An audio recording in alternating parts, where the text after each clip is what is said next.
I knew nothing about Christianity. I knew nothing about Christ. In fact, everything I knew as a Muslim about Jesus was exactly the opposite of what these people believed. He wasn't divine. He never died on the cross. He wasn't the Son of God. So I said, Jesus, if you're really who these people tell me you are, please understand, I knew nothing about Christianity. If you're really who these people tell me you are, I will accept you.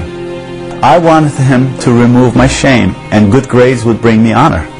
That's what I wanted them to do. I had no idea about Christian theology. I just knew if anyone could get me out of the mess I was in, it would be Jesus. And this was the extent of my prayer and the knowledge I had of him. I find it interesting that I prayed to Allah and Jesus came up. The next day when I went to school and asked a friend, how does one become a Christian?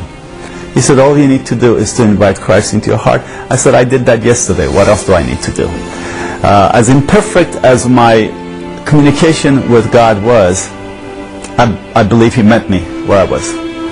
Once I decided to follow Jesus, the next step was to learn more about him, which was reading the Bible. So I began to read the Bible. Many of the phrases, many of the stories were strange to me. Nevertheless, I was very much intrigued by who Jesus was.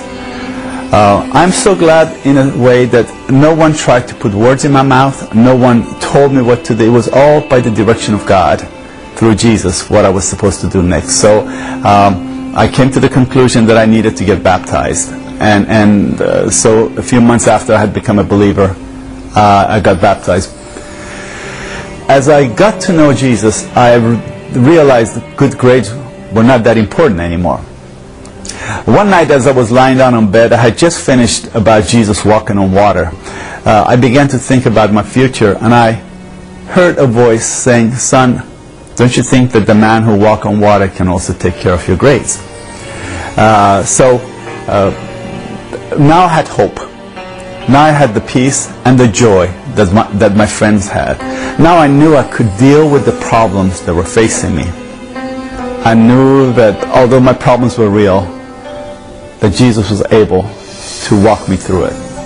It wasn't so much that he was going to solve all my problems, but he was going to be standing there with me. I didn't have to solve and face these problems by myself.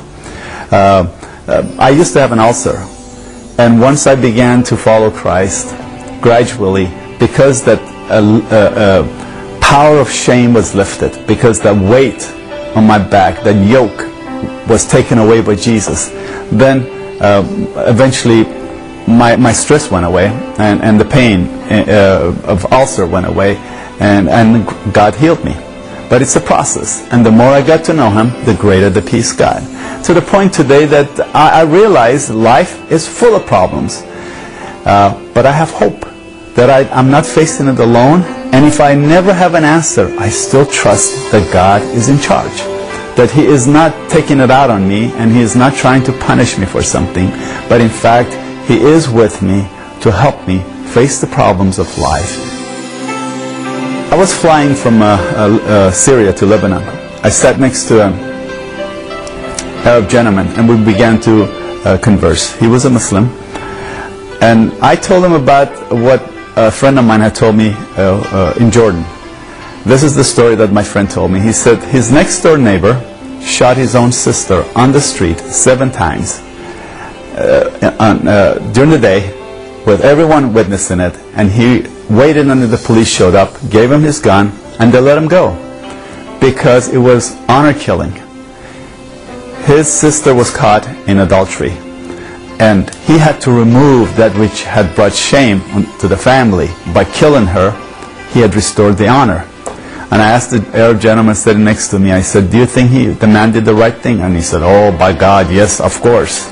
I would have done the same thing myself.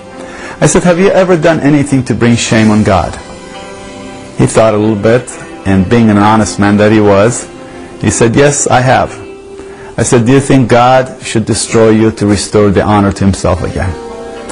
He said, yes. If it wasn't because of his mercy, yes, he should. I said, is it possible for him to put your shame on someone else and destroy him to bring his honor back? He thought a little bit. He said, it's a possibility.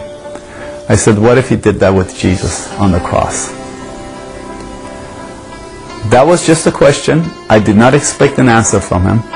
I think one of the things that my friends have to realize, again, this is a process.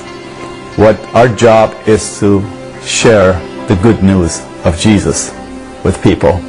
It is God's job to take that seed and cause it to germinate in their lives.